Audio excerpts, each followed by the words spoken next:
अध्याय 21 निबंध लेखन। निबंध का अर्थ होता है बांधना, अर्थात किसी विषय पर अपने विचारों को क्रमबद्ध रूप में प्रस्तुत करना।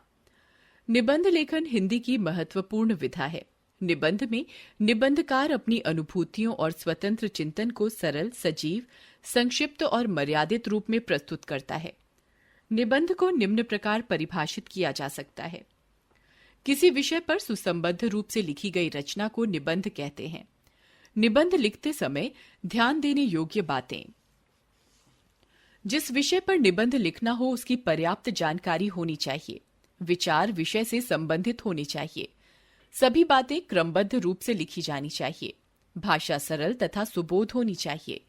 निबंध में विषय का अनावश्यक विस्तार नहीं होना चाहिए। वाक्य न तो अधिक बड़े हों और न ही अनावश्यक रूप से दोहराने चाहिए।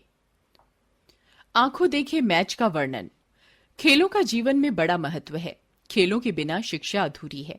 इनसे व्यक्तित्व का विकास होता है। शरीर निरोग रहता है और बलवान बनता है। खेल व्यक्ति के जीवन में प्रसन्नता और अनुशासन बनाए रखते हैं। हमारे विद्यालय में पिछले रविवार को क्रिकेट का मैच हुआ। यह मैच डीएवी स्कूल और एसडी विद्या मंदिर के बीच था। यह मैच देखकर मुझे बड़ा आनंद आया था, इसलिए यह मैच मुझसे भूलता ही नहीं। मैच शुरू करने से पहले दोनों टीमों के कप्तानों को निर्णायक महोदय ने बुलाया। कौन सी टीम पहले खेलेगी, इसके लिए टॉस किया गया। एसडी की टीम ने टॉस जीता और उसके कप्तान ने पहले खेलने का निर्णय लिया। मैच 10 बजे प्रारंभ हुआ। डीएवी की टीम के सारे खिलाड़ी क्रिकेट के मैदान में अपने अपने स्थान पर खड़े हो गए। एसडी की टीम के खिलाड़ियों में से 2 खिलाड़ी खेलने के लिए अपने अपने बल्ले लेकर मैदान में पहुंच गए। मैच शुरू हुआ। पहली ही गेंद पर 2 रन बन गए। रनों की संख्या बढ़ते हुए 50 पार कर गई। टीम का अभी कोई भी खिलाड़ी आउट नहीं हुआ था। यह देखकर डीएवी की टीम के खिलाड़ियों में चिंता की झलक दिखाई देने लगी थी, परंतु पासा पलटते देर न लगी। अगले 1 घंटे में सभी खिलाड़ी एक एक कर आउट हो गए। अंत तक वे केवल 102 रन बना पाए थे। अब डीएवी की टीम की बारी थी। डीएवी टीम का कप्तान अपने एक और खिलाड़ी साथी के साथ बल्ला लिए मैदान में उतरा। इस टीम का खेल कमाल का था। प्रारंभ के 2 खिलाड़ियों ने धड़ाधड़ चौके मारने शुरू कर दिए। उन दोनों ने मिलकर 70 रन बना दिए। इसके बाद एक खिलाड़ी आउट हो गया। नया खिलाड़ी आया और उसने आते ही धुआंधार बल्लेबाजी शुरू कर दी। देखते ही देखते रनों की संख्या 103 पर जा पहुंची। डीएवी स्कूल की टीम जीत गई। उस टीम में जोश पैदा हो गया। सभी ने तालियां बजाकर उस टीम का स्वागत किया। अंत में पुरस्कार वितरण हुआ और सभी एक एक कर मैदान से चल दिए। दैनिक जीवन में विज्ञान। विज्ञान शब्द वी जमा ज्ञान से बना है। वी का अर्थ है विशेष। इस प्रकार विज्ञान से तात्पर्य है किसी विषय का विशेष ज्ञान, अर्थात विज्ञान शब्द से तात्पर्य ऐसे ज्ञान से है जो किसी कल्पना या अंधविश्वास पर टिका हुआ न हो। ऐसा ज्ञान जो तर्क, तथ्य, प्रमाण तथा प्रयोग पर आधारित हो, विज्ञान की श्रेणी में आता है। आज विज्ञान उस विशाल वट वृक्ष के समान है जिसकी अनगिनत जड़ें और शाखाएं भौतिक विज्ञान, रसायन विज्ञान, भूगर्भ विज्ञान, नक्षत्र विज्ञान आदि के रूप में दृष्टिगोचर हो रही हैं। पूर्व काल में मानव शक्ति एवं पशु शक्ति से ही सारे कार्य संपन्न किए जाते थे, परंतु विज्ञान की खोजों ने मानव को बिजली तथा खनिज तेल जैसे संसाधन प्रदान किए हैं। इनके द्वारा आज सभी छोटे, बड़े व भारी उद्योगों का संचालन किया जा रहा है। कृषि तथा इंजीनियरिंग के क्षेत्र में शक्ति के साधनों से उत्पादन कई गुना बढ़ा है। यातायात के क्षेत्र में विज्ञान के पदार्पण से द्रुत गति से चलने वाले अनेक वाहनों का निर्माण हुआ। इन्होंने स्थल, जल और वायु मार्ग को मनुष्य के लिए सुविधाजनक बना दिया है। आज मोटर कार, रेलगाड़ी, जलयान और वायुयान जैसे वाहनों ने दूरस्थ स्थानों के बीच की दूरी को कम कर मानव के लिए बहुमूल्य समय की बचत की है। विदेशों की यात्रा आज कुछ ही घंटों की बात रह गई है। संचार के क्षेत्र में विज्ञान ने क्रांति उत्पन्न कर दी है। टेलीफोन, कंप्यूटर, इंटरनेट तथा ईमेल आज विश्व के प्रत्येक कोने को संचार की सुविधा उपलब्ध करवा रहे हैं। रेडियो और दूरदर्शन घर घर में पाए जाते हैं। संचार की तीव्रता ने आज विश्व को एक छोटे पड़ोस में परिवर्तित कर दिया है। विज्ञान ने चिकित्सा की नई नई आधुनिक प्रणालियों का आविष्कार किया है। इनके माध्यम से असाध्य रोगों का आसानी से उपचार किया जा सकता है। आज चेचक, प्लेग, पोलियो जैसी जानलेवा बीमारियों पर काफी हद तक काबू पा लिया गया है। हृदय रोग और कैंसर को जीतने के लिए विज्ञान निरंतर प्रयासरत है। शल्य चिकित्सा द्वारा मानव ने अद्भुत व आश्चर्यजनक सफलता प्राप्त की है। रोगी के शरीर की चीर फाड़ कर उसमें कृत्रिम अवयवों को जोड़कर अद्भुत उपचार कर दिया जाता है। आधुनिक युग में राष्ट्रों के बीच टैंक, बम, तोप तथा प्रक्षेपास्त्रों द्वारा विनाशकारी युद्ध होता है। बम वर्षक विमान तो युद्ध के क्षेत्र में भयंकर दृश्य उपस्थित कर देते हैं। ये सब आधुनिक विज्ञान की ही देन है। विभिन्न प्रकार की मिसाइलों, जिनकी मारक क्षमता हजारों किलोमीटर होती है, का निर्माण न केवल जारी है, अपितु उन्हें उन्नत बनाने की विधियों पर भी कार्य हो रहा है। परमाणु बम के रूप में तो विनाश का पर्याय ही प्राप्त कर लिया गया है। विज्ञान ने जहां हमें उपयोगी आविष्कार प्रदान किए हैं, वहीं इन आविष्कारों से हानियां भी हुई हैं। किंतु इन हानियों के लिए विज्ञान को दोषी ठहराना उचित नहीं है। वास्तव में इन सब के लिए मानव ही उत्तरदायी है। यह मानव के हाथ में है कि वह विज्ञान का सदुपयोग करे अथवा दुरुपयोग करे। यदि मानव चाहे तो विज्ञान की सहायता से धरती को ही स्वर्ग बना सकता है, और अविवेकी हो जाए तो नरक बनाने में भी देर नहीं लगेगी। स्वतंत्रता दिवस 15 अगस्त। हम कई सौ वर्ष तक परतंत्र रहे। परतंत्रता के काल में हमें बहुत कष्ट सहन करने पड़े। हमारे देश को इससे बहुत हानि हुई। हम अन्य देशों से बहुत पीछे हो गए। हमारा देश 15 अगस्त 1947 को स्वतंत्र हुआ था। यह स्वतंत्रता हमें आसानी से नहीं मिली। इसके लिए हमें बहुत यत्न करना पड़ा। हमारे देश के हजारों नवयुवकों, बच्चों, माताओं और बहनों ने इसे पाने के लिए बलिदान दिया। तब जाकर हमारा देश सन 1947 में स्वतंत्र हुआ। परिश्रम, त्याग और तपस्या से प्राप्त इस स्वतंत्रता का बहुत महत्व है। स्वतंत्रता दिवस सारे भारतवर्ष में बहुत ही उत्साहपूर्वक मनाया जाता है। सभी विद्यालयों में भी इसे मनाते हैं। हमारे विद्यालय में यह प्रातः 8:30 बजे मनाया जाता है। इस अवसर पर सारे छात्र अपने विद्यालय को सजाते हैं, एक मंच बनाते हैं और अतिथियों को भी बुलाया जाता है।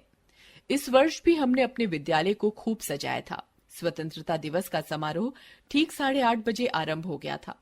सबसे पहले हमारे विद्यालय के प्रधानाचार्य जी ने राष्ट्रध्वज को फहराया था। राष्ट्रध्वज के फहराते ही राष्ट्रगीत की धुन शुरू हो गई थी। इसके बाद हमारे विद्यालय के बच्चों की टोली ने वंदे मातरम का गीत गाया था। भारत की राजधानी दिल्ली की सैर। दिल्ली बहुत पुराना नगर है। यह सैकड़ों वर्षों से भारत की राजधानी है। यहाँ देखने योग्य बहुत से स्थान हैं। ऐसे स्थानों की लंबी सूची बनाई जा सकती है, पर उन सबको देखने के लिए कई दिन चाहिए। इसलिए हमने दिल्ली के मुख्य स्थानों को देखने का प्रोग्राम बनाया। सबसे पहले हम बस अड्डे के पास कश्मीरी गेट पहुंचे। यहाँ हमने परकोटा देखा। इसकी दीवार बहुत ऊंची और चौड़ी है। यहाँ से हम लाल किला गए। लाल किले के सामने गौरी शंकर का मंदिर है। हम इस मंदिर में गए। यह बहुत सुंदर मंदिर है। थोड़ी देर हम यहाँ बैठे। इसके बाद हमने लाल किला देखा। लाल किले की दीवार भी बहुत ऊंची और चौड़ी है। उसके सामने बहुत बड़ा मैदान है। लाल किले की दीवार पर खड़े होकर प्रधानमंत्री 15 अगस्त को देश को संदेश देते हैं। यहाँ से हम चांदनी चौक चले गए। चांदनी चौक दिल्ली का प्रसिद्ध बाजार है। फव्वारे के ठीक सामने गुरुद्वारा शीशगंज है। यह गुरु तेग बहादुर का शानदार स्मारक है। पास ही फतेहपुरी मस्जिद है। यह मस्जिद बहुत ही बड़ी है। इसके बाद हम राष्ट्रपिता महात्मा गांधी की समाधि पर गए। यह समाधि राजघाट में है। पास ही शांति वन है। यहाँ पंडित जवाहरलाल नेहरू की समाधि है। श्रीमती इंदिरा गांधी की समाधि और लाल बहादुर शास्त्री की समाधि भी पास पास है। हमने इन सारी समाधियों को देखा। हम जहां जहां भी गए, हमें लोगों की भीड़ दिखाई दी। इन स्थानों को देखने के लिए प्रतिदिन हजारों की संख्या में लोग आते हैं। दिल्ली बहुत बड़ी है। यहाँ बहुत से देखने योग्य स्थान हैं। उन्हें एक दिन में देखना संभव नहीं। यदि वास्तव में दिल्ली की सैर करनी हो तो 7-8 दिन भी कम रहेंगे। देखने योग्य स्थानों की लंबी सूची है। ऐसे स्थानों में कुतुब मीनार, जंतर मंतर, चिड़ियाघर, बुद्ध गार्डन, तालकटोरा गार्डन, बाल भवन, जामा मस्जिद आदि मुख्य हैं।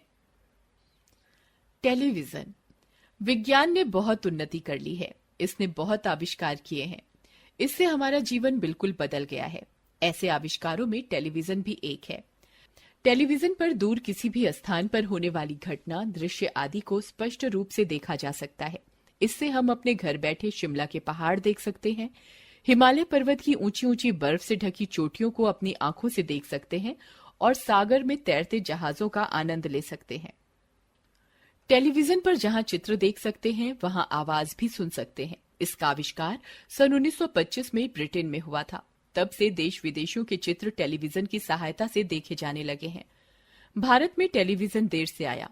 प्रारंभ में तो हमारे देश के बड़े बड़े नगरों में ही टेलीविजन की सुविधा थी। अब तो छोटे छोटे गांव में भी यह पहुंच गया है।